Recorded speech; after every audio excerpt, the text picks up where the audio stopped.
The Internet. It's the information superhighway where distance disappears and destinations emerge within seconds. And it's fundamentally changing how we gather data, conduct business, and exchange ideas. If you're one of the millions who surf the net, you've probably seen your online time increase dramatically. But if this time continues to grow, you may never get away from the computer screen. Some say the Internet's as revolutionary as electricity or the automobile. Others believe its impact will be far greater. Next, on Closer to Truth, how will the Internet change humanity?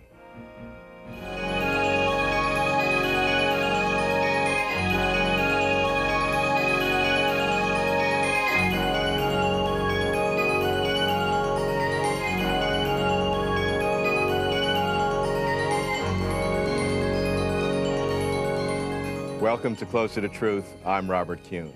Depending on what you believe, our topic is a thrilling or frightening look at the future. We've asked 5 esteemed experts to assess the Internet's transformation of society, and particularly the human race. Dr. Marvin Minsky, professor of media arts and sciences at MIT, is one of the founders of artificial intelligence, the science that gets computers to think like people. Dr. Francis Fukuyama is professor of public policy at George Mason University and the author of The End of History. Dr. Bruce Murray, a professor at Caltech, was director of NASA's JPL Center for Planetary and Deep Space Exploration. Dr. Bart Kosko, an engineering professor at the University of Southern California, writes high-tech novels about the future. And Dr. George Geiss is a professor at UCLA where he examines the business and psychology of the digital economy. Marvin, you are one of the founders of the field of artificial intelligence. Tell us about the Internet from a historical perspective. Is it as significant as people think? It certainly is. It started around 1960 when people started to connect terminals to computers remotely, and then around 1970 the idea was to connect them all over the country, and email started. Then there was 20 years of rapid development, and then early in the 1990s the web appeared, which has made it easier for everyone to use these systems. Was that a surprise to see the dramatic development of the web from where it was? It was quite a surprise to people who weren't already using the Internet, but up to that point it was really painful to send pictures, and email was very well developed by 1990, and I have 3 children and probably 100 students, and I've been in constant contact with my students since the 1960s because of this. So I've grown up in a world where I assume that if I want to talk to someone, I can. So we're just catching up with you. We're just catching up. Frank, what is the end of history? Give us a short overview. Well, this is, first of all, history with a capital H. It's the progressive evolution of human political and economic institutions. And in my view, we used to believe, or at least progressive intellectuals used to believe, that that would culminate in some form of socialism.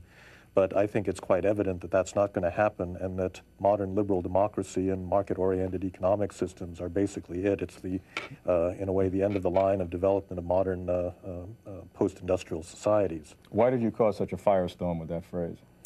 Well, I think people, first of all, thought that it cut off hope for, for progress in the future, and people are, I think justifiably a little uncomfortable with both liberal democracy and markets, and if that's the end of the line, people want to know, isn't there a utopia beyond that? How do you see the Internet in the move in the world towards democratization and liberal markets? Well, it's very intimately connected. I think that the newer information technologies are profoundly democratizing because they don't reward economies of scale.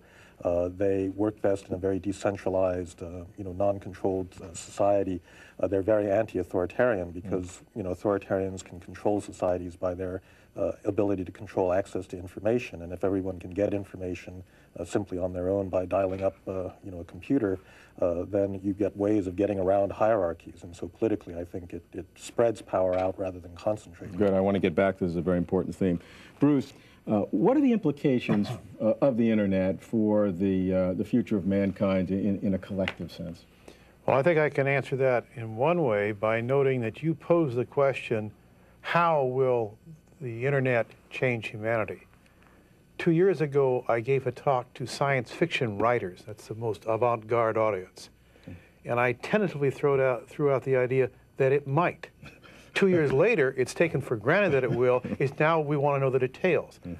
I think that's the significance of what's going on. It is more than a decadal, it's more than the end of the century. This is one of those transitions in human structure that happens over a few times in 10,000 years. Bart, how do you see the impact of the internet on professions? Let's get specific. I think it means the end of the professional monopolies in law, medicine, and in what I do in education, what most of us do, being professors. It means that people all around the world, particularly in poor countries as well as the wealthier ones, will have access to information that they couldn't have had directly or couldn't have paid for otherwise. So in a very real sense, lawyers and doctors and professors will be given a run for their money. Good. That sounds like a good future we should all be very happy with. Speaking of professors, George, how does the internet differ from other media in the business world? Other media traditionally have been one-dimensional along a content and interaction grid. If you take traditional newspapers, for example, it's content-rich but interaction poor. You can write in a letter to the editor, but you can't do much more than that as far as interaction. With the internet, you have rich growth along both of those dimensions. The community, the interaction, the communication is combinatorial as far as growth is concerned. And so what we're going to see is a closer and closer approximation to human experience, given the fact that we all operate in multimedia type of space most of the time. In fact, we're doing that right now. Bart, what does it mean that the internet is self-organizing? It doesn't have any central authority or command. It's what I think many people find scary, and related to Frank's thesis about the end of history, the liberal democracy approach. It's had effect to erode and fuzzify jurisdiction of governments. Governments could pretty well define their boundaries in terms of atoms and land, not at all clear on the internet who's in charge. So are you subject in California to laws from Tennessee or Germany, for example? As we know, in some countries like Burma, it's a crime to have an unlisted account on the internet. There have been attempts to regulate it in China and elsewhere. And another case, take internet gambling. There's been many efforts to stamp that out, but they've simply had the effect of increasing the encryption technology and spurring other innovations. No one's in control, and that scares people. I want to take issue with Frank's statement because I don't think it goes far enough. He says that the previous... He's never been accused of that. Right. Well, and I think it's linked to the internet and to the web in particular. In his view is that these previous centralization structures, which were Marxism or whatever, really just before that, are collapsing, or at least modifying, and the default is capitalism, which is avarice at the local and organized level, and liberal democracy, which is in the eye of the beholder, but it generally means everybody can try to do what they want to some extent. That's the way it's interpreted.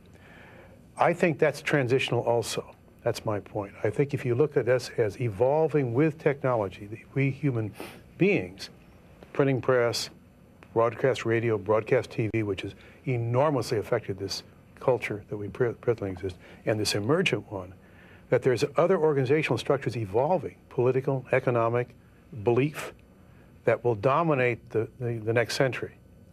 And so we are in transition. Liberal democracy as a result of the technology? Well, in a sense, liberal democracy doesn't tell you what to think, so that's all compatible with a framework. Right. But I think it's right that one big technological change in communications is that broadcast media, TV, radio, was all one-to-many, and it only went one way. And all these self-organization features begin to happen when people can communicate two-way on a horizontal basis. And I think I hope it's not right, because I think we'd have to call that book The End of Freedom. I don't think we've got enough freedom. I think we have a long way to go with this system. We haven't been there yet. We don't know what it is. That's the point.